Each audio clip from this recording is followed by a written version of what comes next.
Hello and Happy New Year to all my listeners out there. This is Corruption of Colton Podcast episode 18, and I want to wish everybody a Happy New Year. I hope that you are enjoying your 2023 so far, and if you have a New Year's resolution, I hope you are able to stick with it and have a successful year. Personally, I am working towards getting at least a part-time job and moving out of my parents' house and going to college and potentially living with my girlfriend. So I'm hoping to have a productive 2023 while still growing the podcast. I want to grow the podcast this year. I can't wait to see by the end of 2023 just how far this podcast has gotten. Anyways, today we are going to be reviewing the debut solo album by Slipknot and Stone Sour vocalist Corey Taylor. Very incredible vocalist that he can sing in so many different styles like rock, metal, and even country and pop, which he experiments with on this record. I'm of course talking about his debut solo album, CMFT, which we're going to be going over this week. So let's get right into this. So we open up the album with a little song called Highway 666, and the lyrics were very interesting to me. Corey Taylor writes, "I was standing on Highway 666 when the devil ran me down. He said, 'Son, your soul is as good as mine. Give me more and you'll be fine.'" It almost kind of reminds me of The Devil Went Down to Georgia. It's almost like Corey Taylor was making his own metal version of Devil Went Down to Georgia, obviously referring to the song by Charlie Daniels. At least that's what I think Corey Taylor was thinking here. It's very interesting. It kind of reminds me of Devil Went Down to Georgia, just the subject matter and the way he wrote it, just writing about his perspective of an interaction with the devil. It seriously reminds me of Devil Went Down to Georgia, just metal and not a cover, but written in its own originality, like as an original song, written as its own song. I think he was inspired by Devil Went Down to Georgia, to be fair. It opens up with this like acoustic guitar mixed with electric guitar's eerie intro. The first thing that came to mind for me was Metallica's Ride the Lightning album. I'm like, is this intro inspired by a Metallica song? Like, that's kind of what I thought.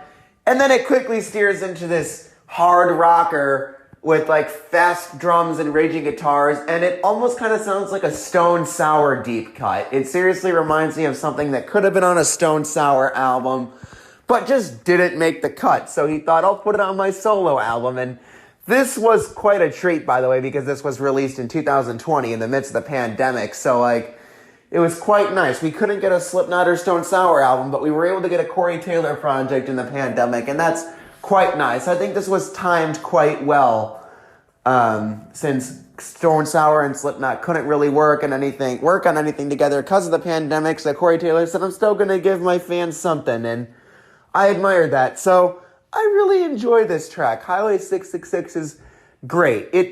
It's a great opener. It shows the hard rock metal side of Corey Taylor, which is something we're all familiar with, and I think that's a great way to start. You open up the album with something that we're a little familiar with. It's like an old friend. But then he would obviously steer the album into other directions, but it's nice to start us off with something we're familiar with before steering us into a whole nother direction with later songs. I like this method. Highway 666 is a great song. I enjoy this one. We then get into the second track and lead single from this album, Black Eyes Blue, which I really liked. It's a mix of country and hard rock. It kind of gives you that 80s rock feel, but with like a country vibe, and I really like it. This is actually the first exposure we got to this album, like I said, with it being the lead single, and I remember hearing this back in 2020 because there was heavy promotion behind this album.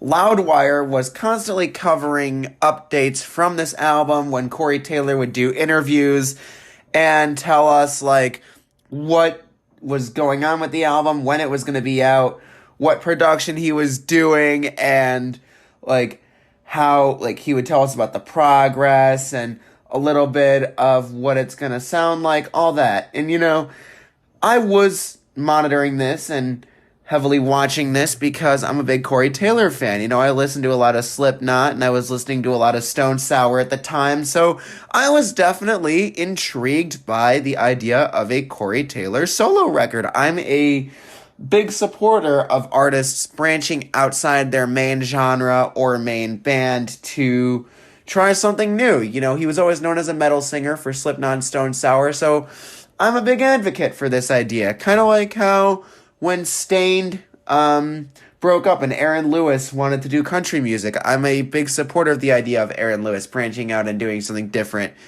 And so, I really like this. In fact, I even covered an Aaron Lewis album on the show. It was actually my very first album review I ever did. So that should definitely say something.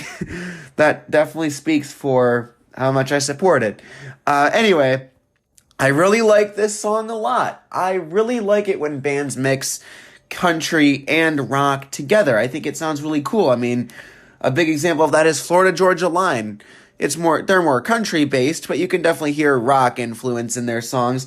Nickelback does it with songs like Far Away or Saving Me or See You at the Show. You can definitely hear that country influence. Rockstar is a big one. It definitely heavily influences country. You can definitely hear it.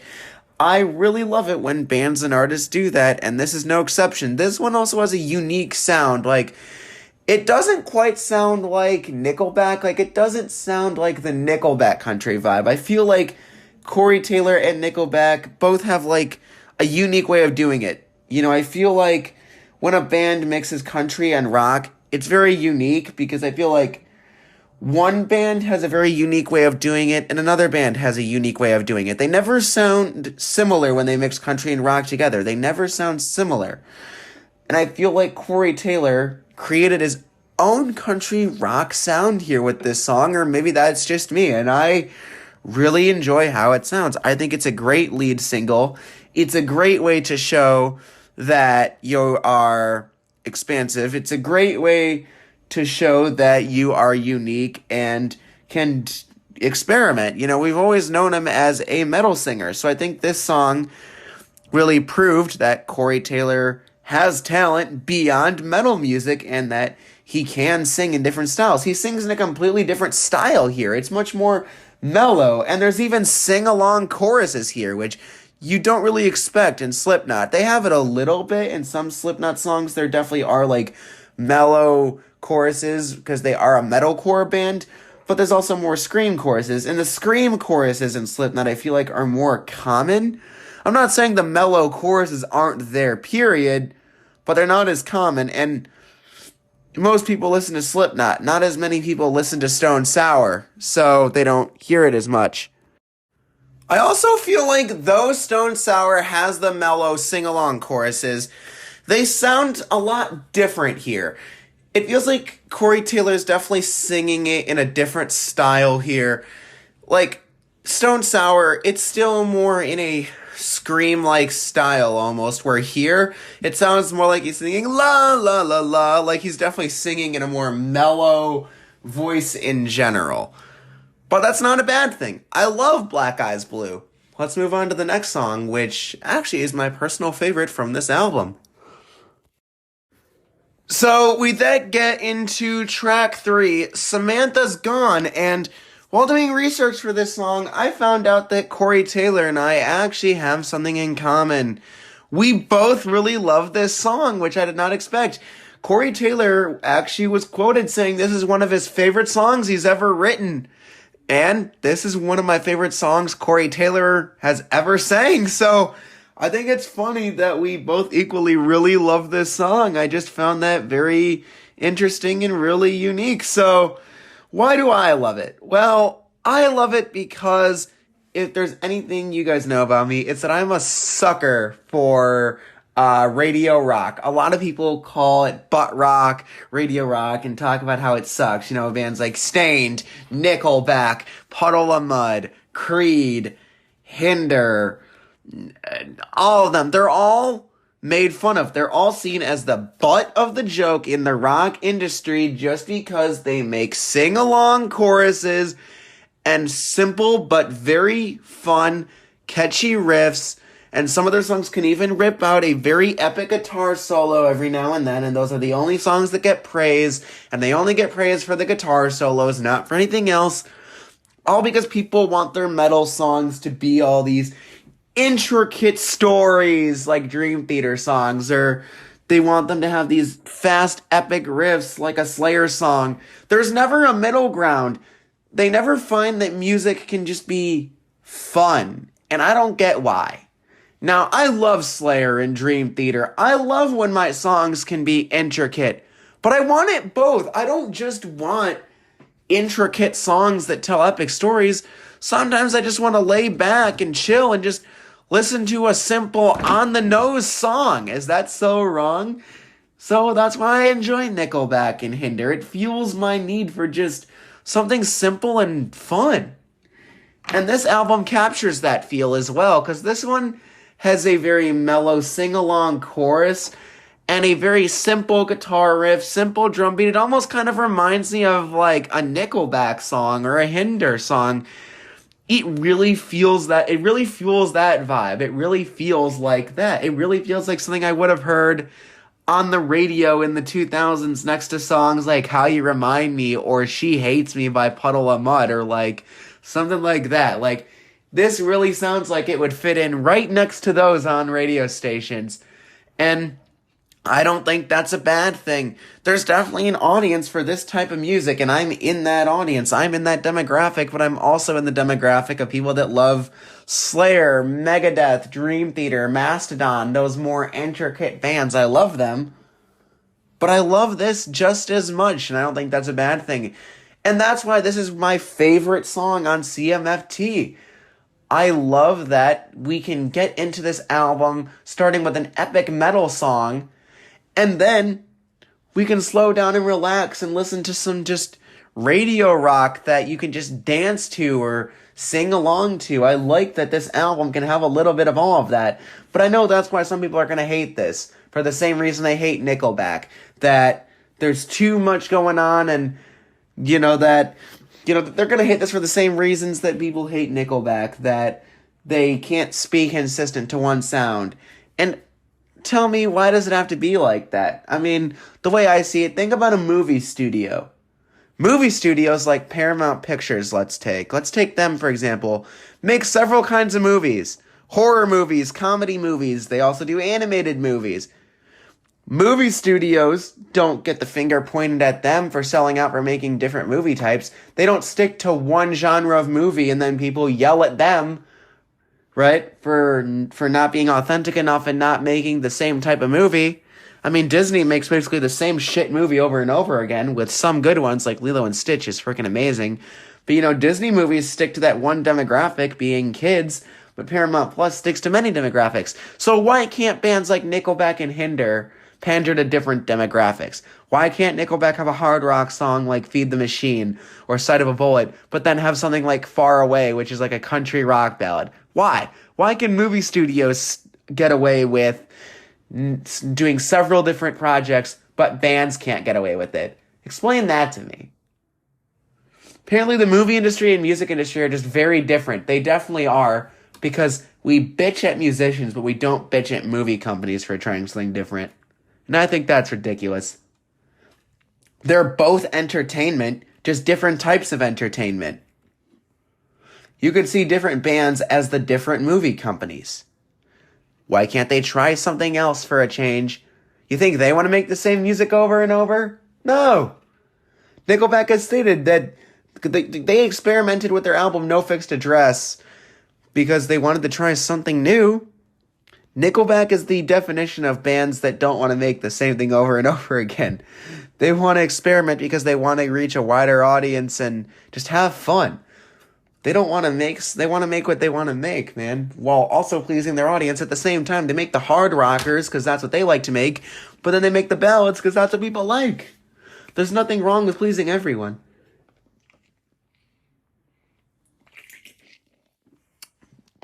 Sorry, I'm drinking a grape crush while recording this. My throat's all tired because I'm fired up about this. But I love this song, Samantha's Gone. Best song on the album.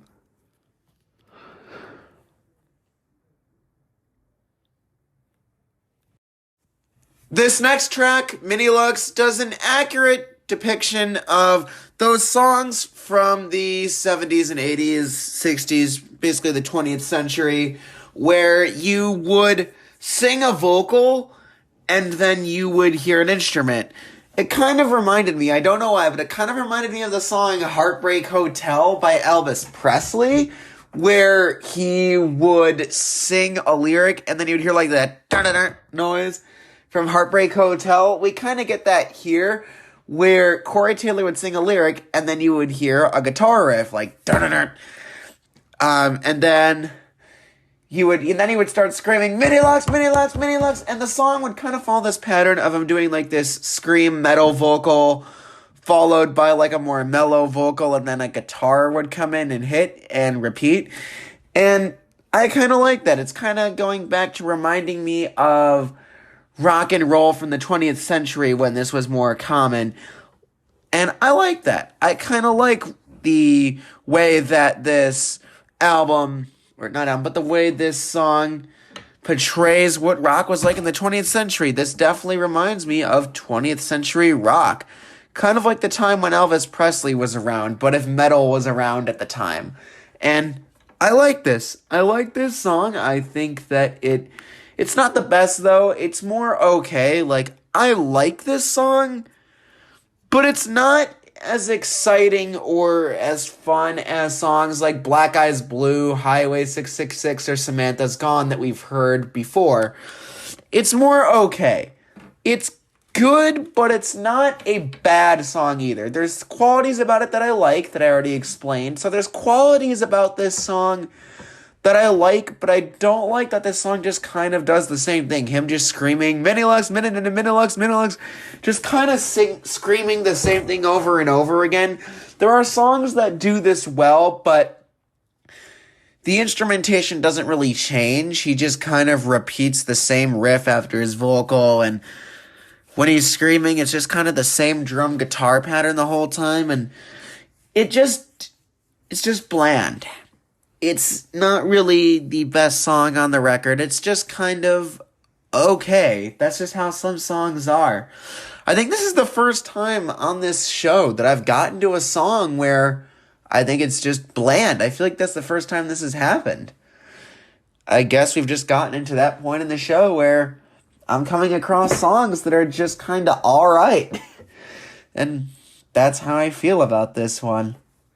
But maybe this is just a bridge in the album, because most of this album is pretty good. I feel like this is just a little bit of a setback.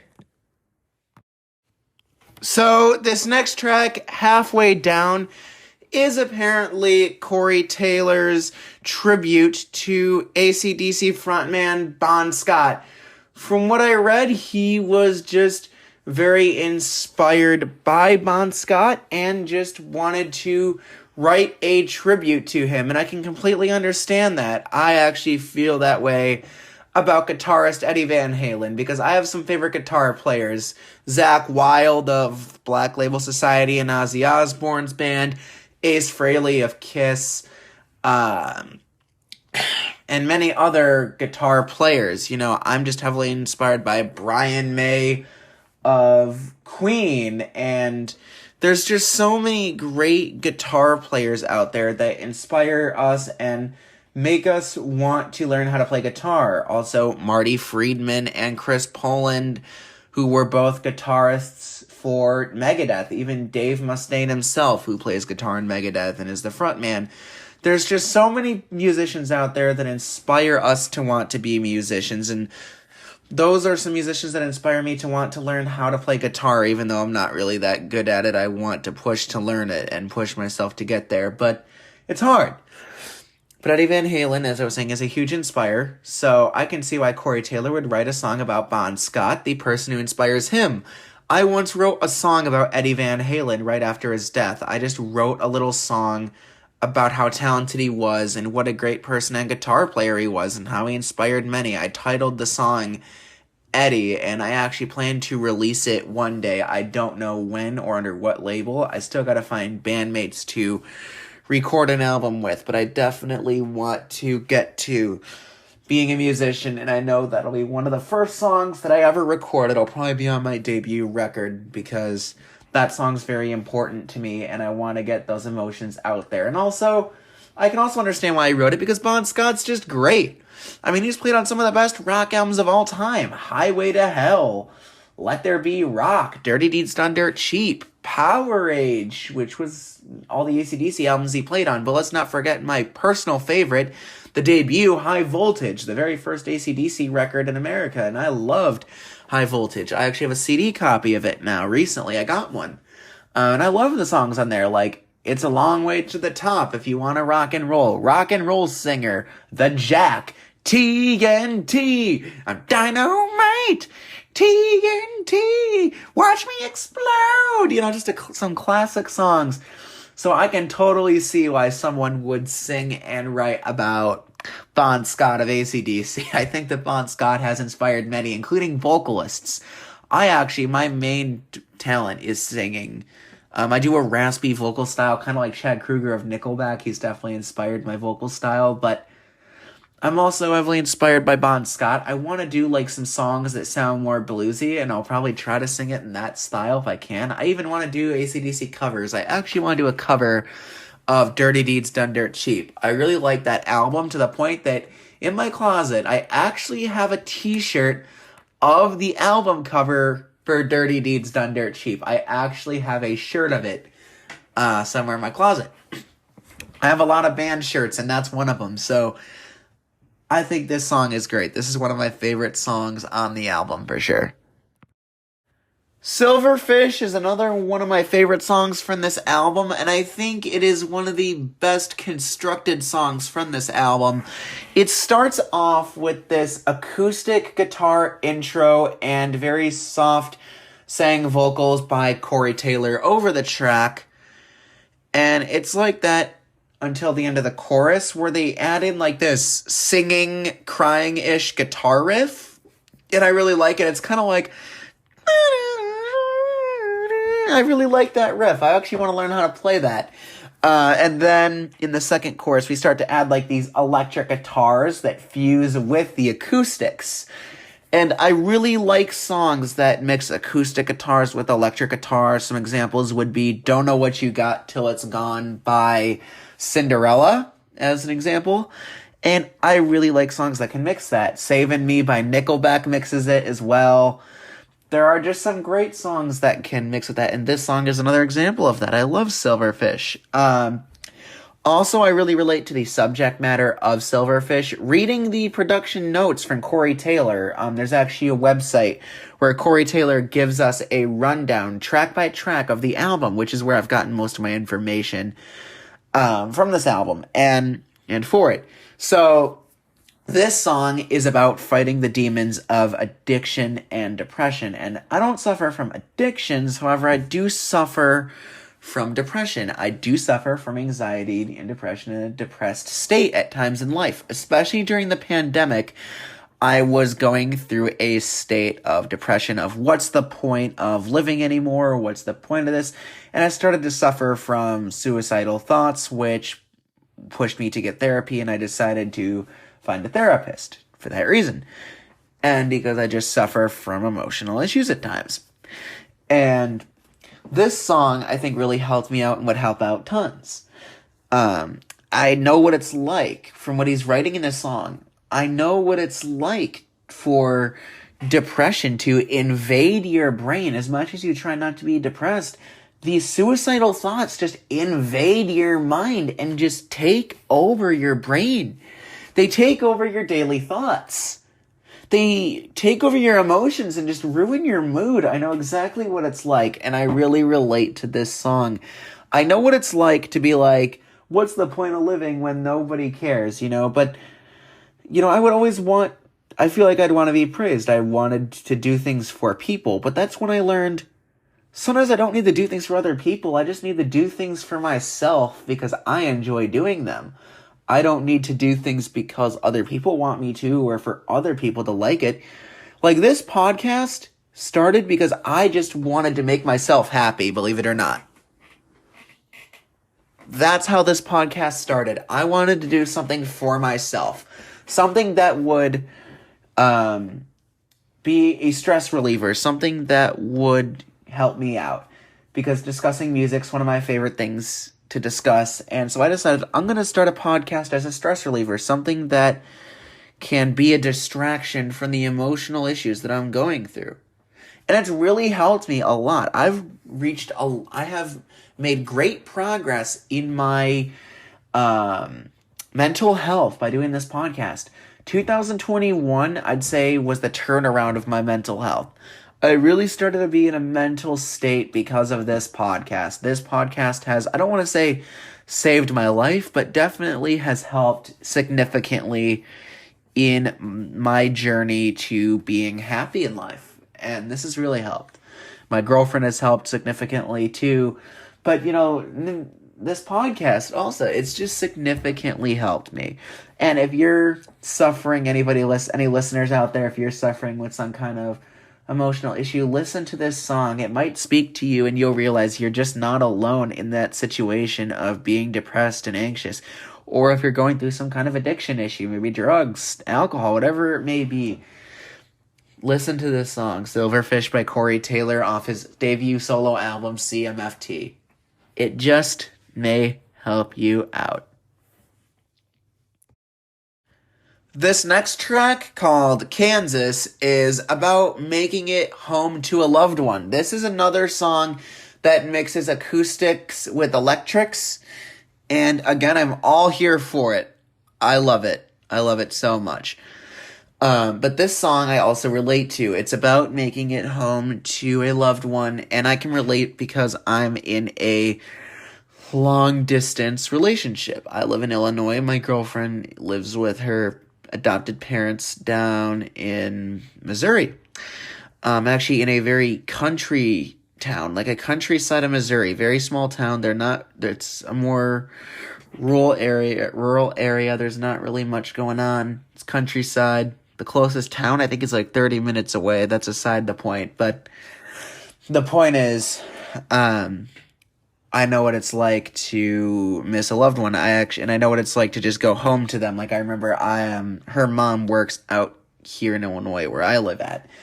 And so I took a train, an Amtrak, to go see her because Illinois is a big state, guys. So her mom lives lives and works like an hour and a half from me. Her mom commutes from Illinois to Missouri, which can only be insanity to do. But I traveled by Amtrak to go see my girlfriend who was staying with her mom here in the state. And I felt like some kind of soldier or like veteran just going home to see your wife for the first time in a long time. I felt like I was making a huge accomplishment. And it just felt great to go home to the person that I loved as I was meeting up with her for the first time. She's a new girlfriend of mine, new to my life, but I like her. I love her very much. So, it was a great feeling.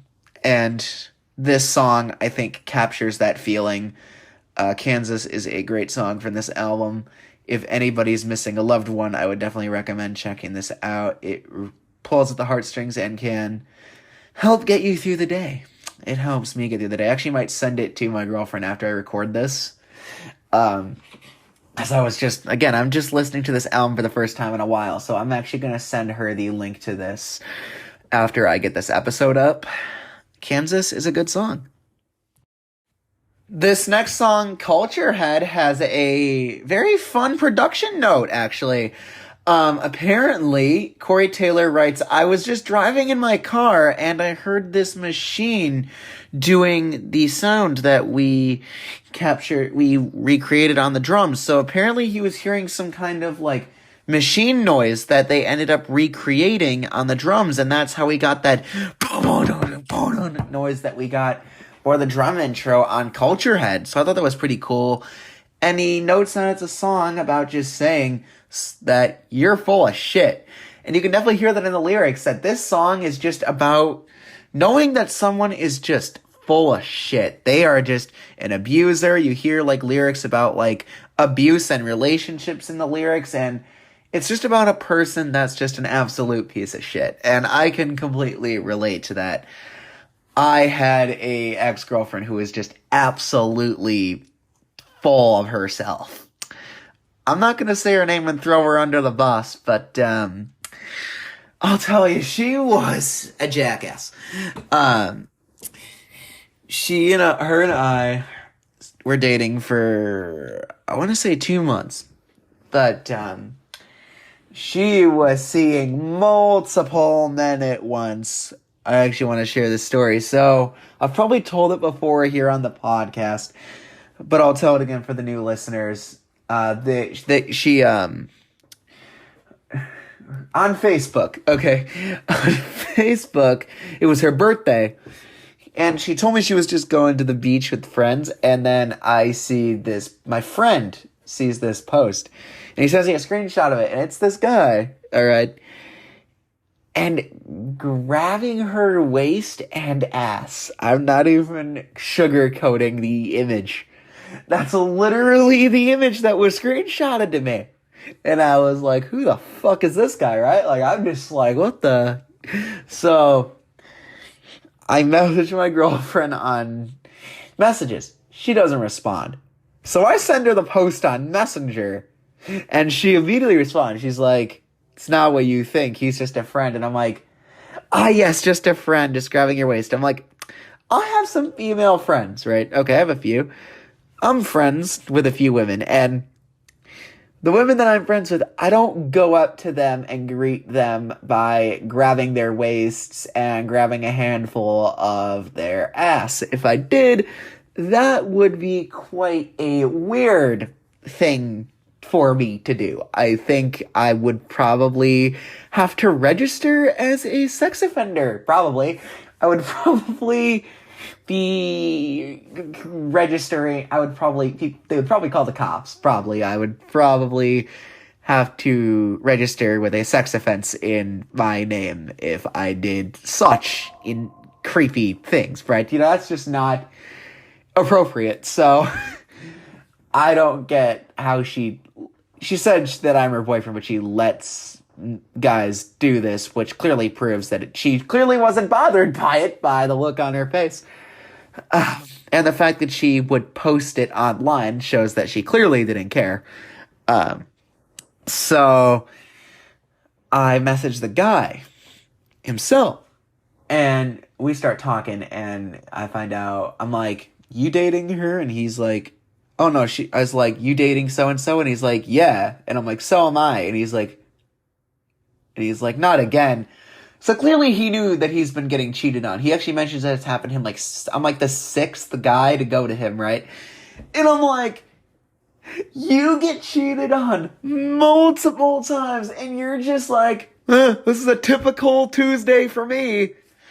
What? This is just your average daily occurrence, bruh? I feel sorry for you.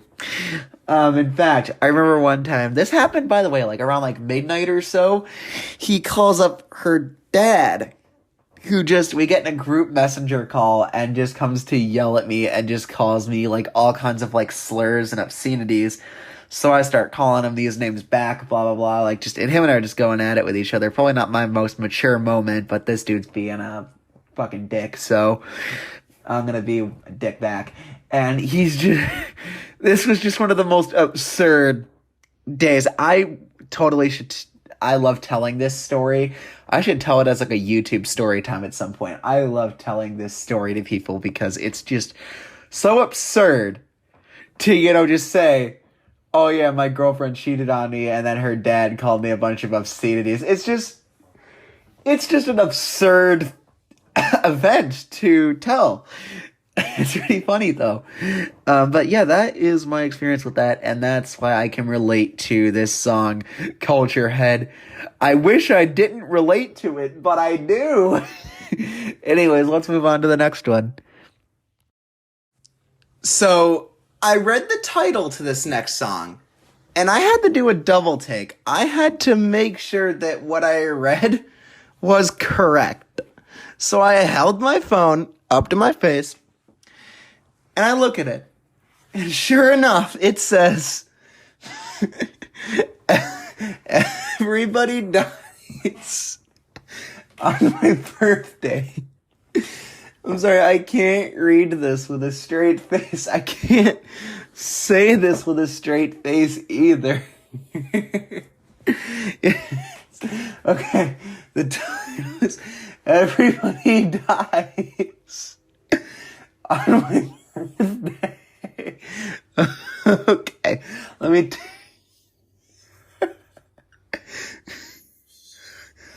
take a deep breath. It's just too funny. Like, it's dark, so I shouldn't be laughing at it. But the title's just so absurd, how can I not laugh? Okay. The title is Everybody Dies on My Birthday. Okay, got it out of the way. I was able to say it with a straight face. And this song is just basically saying everybody dies. Which is true, and it's just a good hard rocker of a song. It's a hard rocker. I like it. It's got the electric guitars, the bass, the drums, everything you'd want in a hard rocker, and I like it. It's interesting enough. The title's definitely the most interesting part. Like, I read the title and I'm just like, that's a bizarre song title. Yet again, I'm probably not one to judge about song titles because I've written some interesting songs. Like, I've written a song about one of my previous relationships called Cut Me Loose, and I was basically comparing the destruction of the relationship to, like, hanging and wanting about, like, how the relationship is hanging by a noose and how the relationship's basically it's basically a suicide mission, and I basically compared the relationship to having a noose around your neck and slowly suffocating.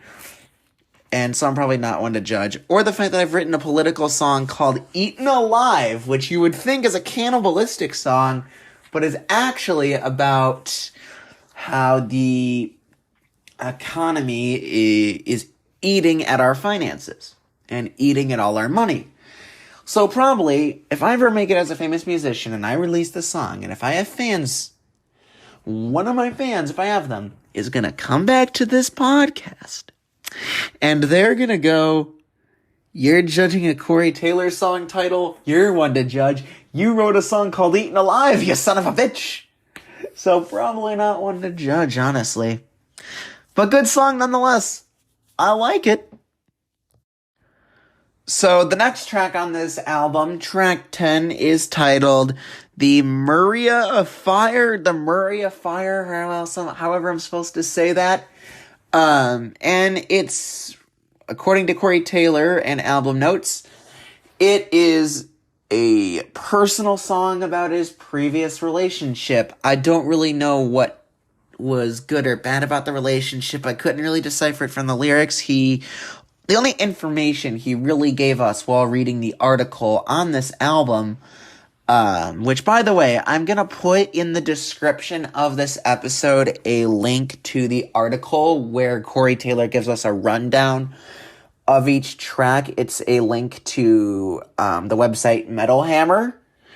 So I'm going to put the Metal Hammer link in the description for anybody who's interested on my resource and how I got the information on this album. Out of all the albums I reviewed, I feel like this one has given me the most information. A lot of the times I have to go based off the Song Facts website and what artists have said in interviews or what fans have said about what they think the song's about, and that's kind of how I get my idea of what the song's about. But here, I had a huge disposal of resources. I Googled Corey Taylor CMFT album facts and song facts and all that, and I was given this link on Metal Hammer, and I was given I was given info on each song and kind of how it was written, why, what his thought process was when he wrote it in terms of Corey Taylor's thought process. So I think it's great that I was given like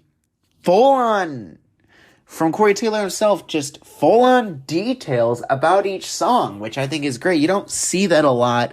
So I was glad to have that. It really makes this episode, in my opinion, far more interesting because I have far much more information to give. So I like this. I like this link. I'll put it in the description. And as far as the song, it's a hard rocker, and I like it. It's straight and to the point. I wouldn't say there's really, at least for me personally, maybe not others, but for me personally, it's a good song, but there's not anything that, like, stands out about it. There's not, like, it's pretty straightforward riffs and stuff, so it's an instrumentation, so there's nothing that jumps out at me for this one, but it's not a bad song. It's still a good one. It's not even a meh or okay song. It's just a good song. This next song is the most beautiful song I've ever heard from Corey Taylor. I think it tops everything of Slipknot and everything of Stone Sour. I know that's a very broad statement, but that's honestly how I feel, very much so. The track I speak of is called Home, and it's a piano ballad, which is the last thing I would expect from Corey Taylor. I mean, I've heard things like Snuff from the album All Hope Is Gone, and I thought that was different for Corey Taylor at the time. But hearing Home off CMFT, I realized just how beautiful of a singer and songwriter Corey Taylor can be. This is very different for him. I don't want to say it's like opera singing, but it's close to it. And it's very different. I love it. This is the most beautiful song I've heard from him. And it's a love ballad he wrote about his girlfriend or wife. I'm not sure what their status is, but her name's Alicia or Alyssa or something. And he says he wrote it on the guitar, but it lacked that intimacy and feel that a song needs. So he spent, no joke, he spent 2 years of his life learning how to play piano for just this song. One fucking song that he is determined to learn piano just to play. And that is true love and dedication. When you love someone so much that you write about a song about them is one thing. But to love someone and write a song about them so much and love them so much that you will learn a whole nother instrument for them, learn a whole nother instrument just for a song about them, that is a whole nother level, and that's just true love and dedication right there. It touches my heart that Corey Taylor loves his partner that much. That just, I cried reading that. No joke. I never thought that Corey Taylor's music, out of all people, like, out of all songs and all people, Corey Taylor and a Corey Taylor song to make me cry when I read the production notes? That's just a completely surprising thing for me. And I'm like, that's beautiful. Just the fact that you will learn another instrument for someone that you love that much. I love this song.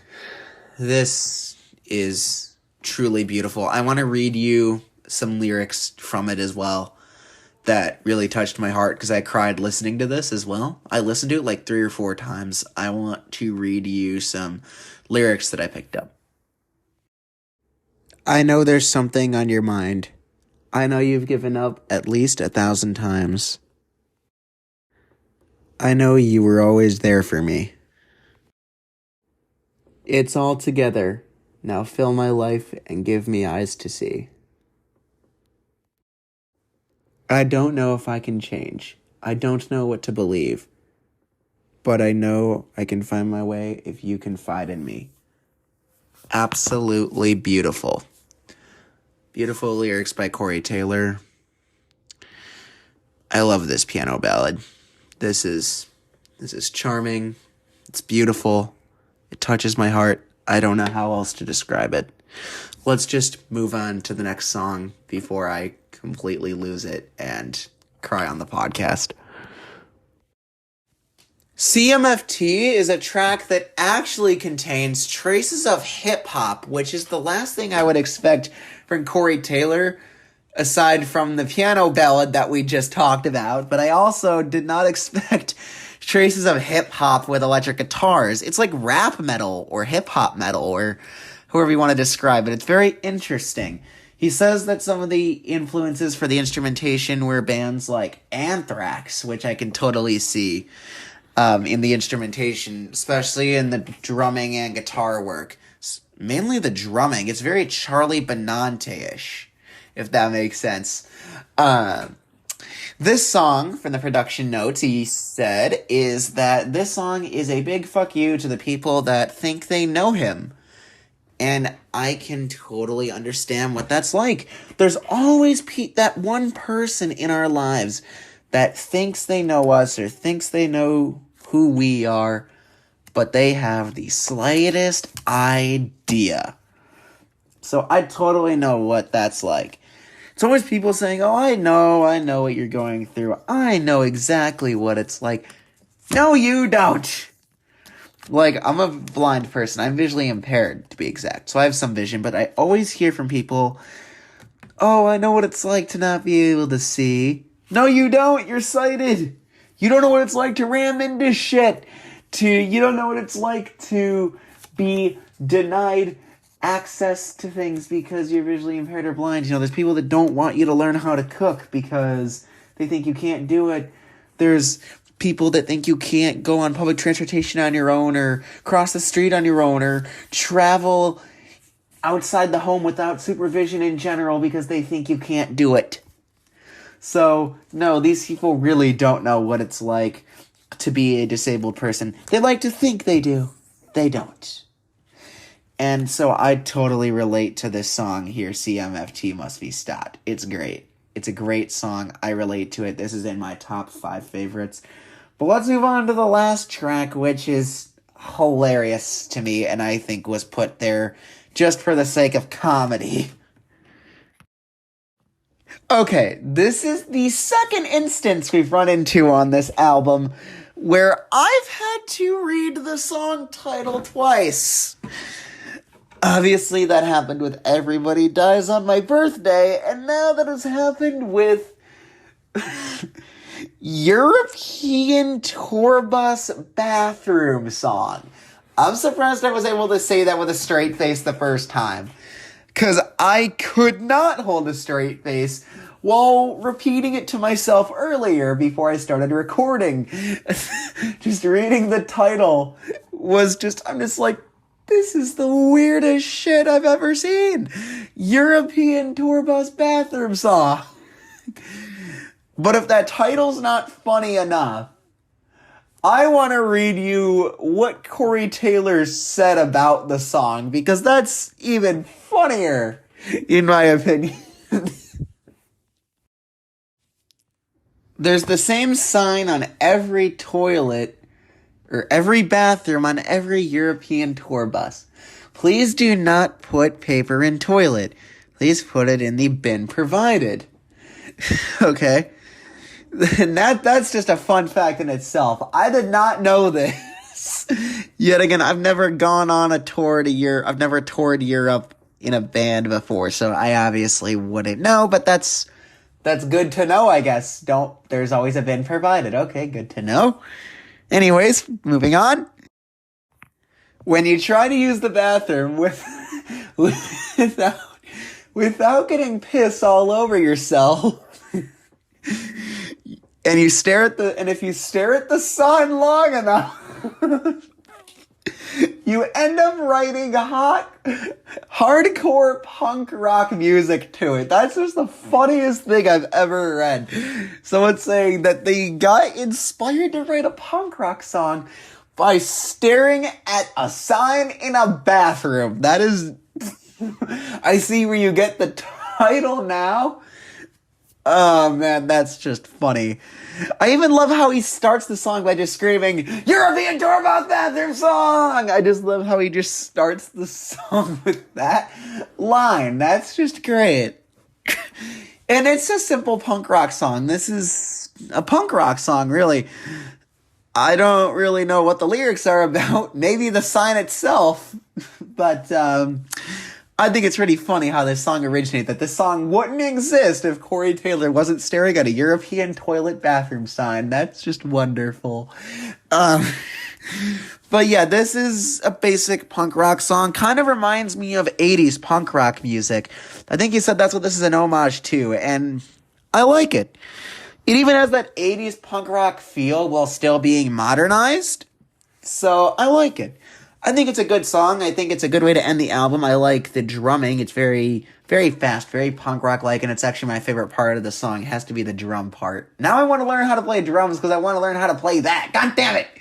There's so many instruments I want to learn. Guitar, bass, drums, maybe even piano. Jeez. And the only reason I'm inspired to learn how to play piano is because of Corey Taylor's damn piano ballad. Why does that have to be so good? Why does Corey Taylor have to be such a good songwriter in general? I mean, he writes for Slipknot, Stone Sour, his solo project. He can write for 3 different projects and write so good. How? How does someone do that? Anyway, not mad, I'm just intrigued. Anyway, let's get into my thoughts on this album because I'm going to give you my top favorite songs first. So, my top 3 favorite songs from this album, CMFT by Corey Taylor, would be at number 1, Samantha's Gone, at number 2, Home, and at number 3, Black Eyes Blue. But there are so many good ones that I'm actually going to say, if I had to do a top 5, my number 4th favorite is Silverfish, and at number 5, Highway 666. So the order would go Samantha's Gone, Home, Black Eyes Blue, Silverfish, and Highway 666. Those are my top 5 favorites. I'm going to be putting Samantha's Gone in the Best of Corruption of Colton podcast playlist on Apple Music. You can check the playlist and recreate it on other music streaming services if you'd like. It's in the podcast description. Not the description of the episode, but the podcast itself. So you can go check that out. And what do I think of this album in general? Well, I think that it is one of my favorite albums of 2020. Maybe not my number 1 favorite, but my 2nd favorite for sure. I think that it uses the perfect blend of country elements and hard rock and metal elements, and even some good elements of punk rock and hip-hop inspiration. I think this album does it really well. Clearly, CMFT Must Be Stopped shows the hip-hop elements really well, while the country rock elements are done justice in songs like Black Eyes Blue. Also, songs like Silverfish do a great job at portraying how acoustic guitars and electric guitars can blend well together in a song. There's also great portrayals of the guitar work with the crying, singing guitar element on one of the songs.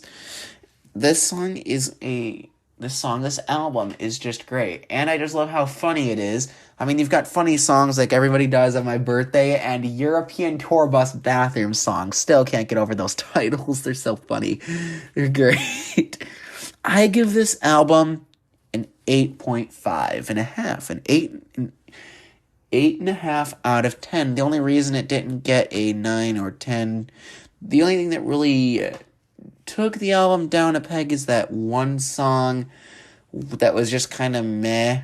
I actually read the production notes, though. I like the production note that the song was written about a dream he had, but it just doesn't do it for me. But every other song does it for me. I thought about this being a 9, but I feel like that's being too generous. I don't want to be too generous or too mean in my reviews. I want to remain critical but fair. So I give this album an 8.5. It's a great album. Thank you for listening. This has been episode 18 of Corruption of Colton podcast. This is the very first episode of 2023. Once again, you can check the description of this episode for the link to the CMFT guide by Corey Taylor on Metal Hammer. Thank you so much. This has been Corruption of Colton podcast.